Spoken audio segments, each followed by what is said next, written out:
and really they determine their fates by whether or not they're able to pass that challenge. Justin has an instinctive sympathy with Melanie Fox, gets there slowly and painfully by seeing what she can do, by sort of coming to trust her and to use her skills.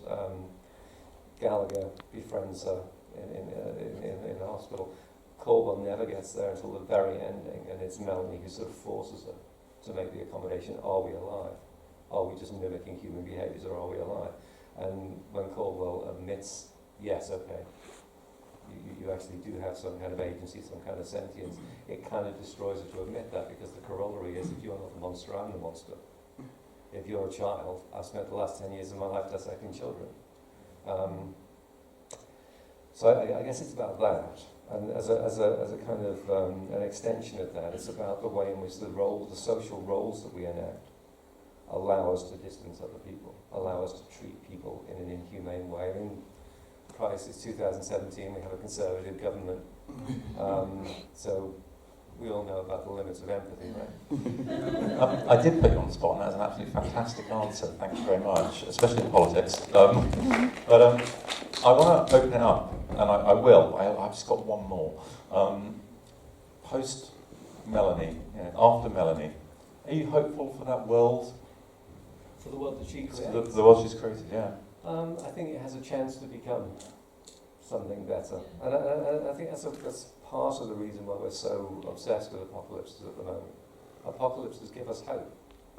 Because it sounds grotesque, but I think it's true. Our world is terribly messed up, and there are times when it seems to be heading only in the wrong direction. So sweeping away the old, well, first of all, it allows you to sort of decide what was worth keeping and what wasn't. And second, it gives you a chance to have another crack at it. Fantastic.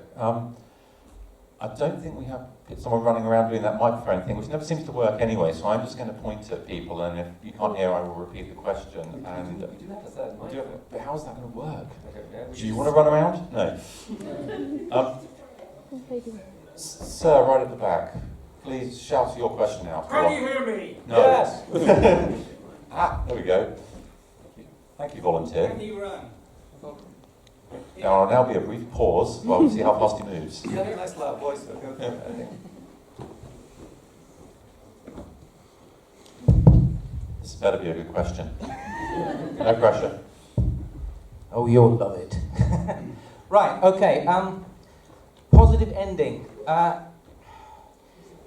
On the one level, we have the idea of the parasitic wasp, don't we? And the idea that also that the zombies that they kill, that they have no kind of, they don't kill each other, interestingly, but they also don't seem to conceive of what they're doing. They have an instinct, and they do it. And I can see here that parallels with humans as well. You know, we have cats and dogs, we're friends of all these animals, and then when we get hungry, perhaps we stop being friends with these animals. So I understand that idea.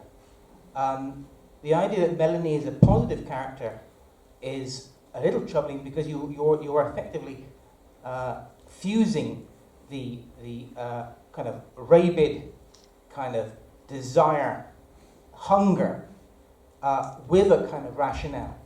So yes, you do. She is the scientist is dissecting children, and you do have this element of where you meet Melanie and you kind of like her. Soldier at the beginning kind of liked her, but was also butchered by her. But you also have Melanie introducing something else to the zombies, where they butcher each other. So at the end of the day, you haven't got zombies and you haven't got humans. What you have is something which is the Nazis. You have something which is a stage higher. It is more vicious, it kills because it has to kill, and yet also has a rational element to it, where you can, it has a kind of Mephistopheles element to it. Do you see what I'm saying? Getting here. Next question, please. So, Can I come back on that? I mean, I think... no, but this is worse. I'd like to give you another way of looking at that. I mean, when Melanie first experiences the hunger, the frenzy, it's in her cell, when Justino visits her late in the evening after she's had a chance to sweat off her E-blocker, and she's letting Melanie out of her restraints. Melanie starts to feel the hunger. Her immediate response is not to feed. It's to warn Justino and send Justino away. That's what makes the second generation different. Yes, they feel the hunger, they have the instinctive reflex, but they are able to rationalize around it. They're able to examine it and think about it and move beyond it. Okay, fantastic. Thank you very much for that question. Sir, with the microphone, if you could run down to this person who is one back there. They stretched further and faster and more enthusiastic than you. I'm sorry. Here we go. I just want to add on to that. Would you think also that there's a bit of a nature versus nurture element in it? Because Melanie was being schooled among people and she behaves differently than the children you find in the wild. Yes, very much so, which is why Justino's role is so crucial and why that last scene is so important.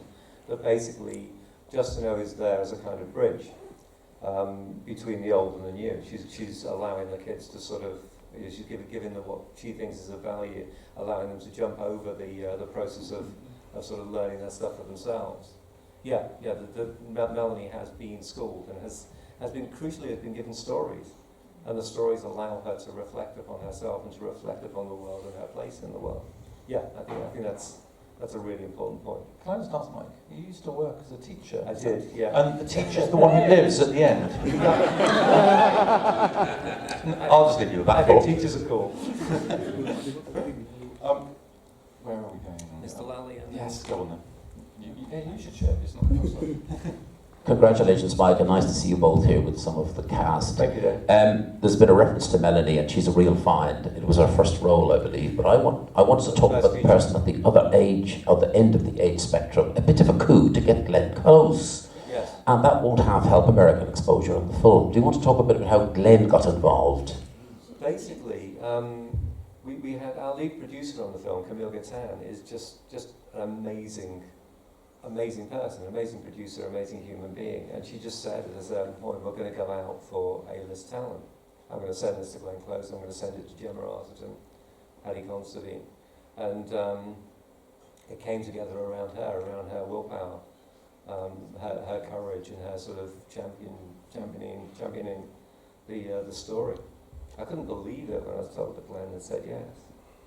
And she said afterwards that she was only about 10 pages in, and she thought, yeah, I like this story. And it made a huge difference, because once she had said yes, I started rewriting Caldwell around her. And anyone who's seen the movie and read the book will recognise that the stuff, especially at the end there, was very, very different in the movie, and that's because I was writing the part to her. And seeing her say the lines, my God. The first rushes that I saw from the film, that scene where Caldwell walks along the corridor to Melanie's cell, and you see her from behind, and then you see Melanie peeping out at out through the little Judas window, and you see Caldwell turn and stare at her, and it's like a searchlight beam that's just shone in your face.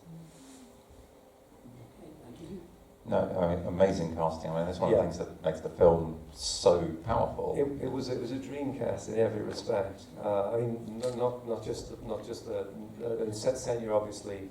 Everything sort of revolves around Senya, because she's on stage for something like 103 of the 110 minutes. The other children, both the feral children and the classroom children, Gemma, Glenn, and Paddy, and the supporting cast. You know, Anthony Welsh as Dylan, Gallagher, Dominic Tipper as Devani.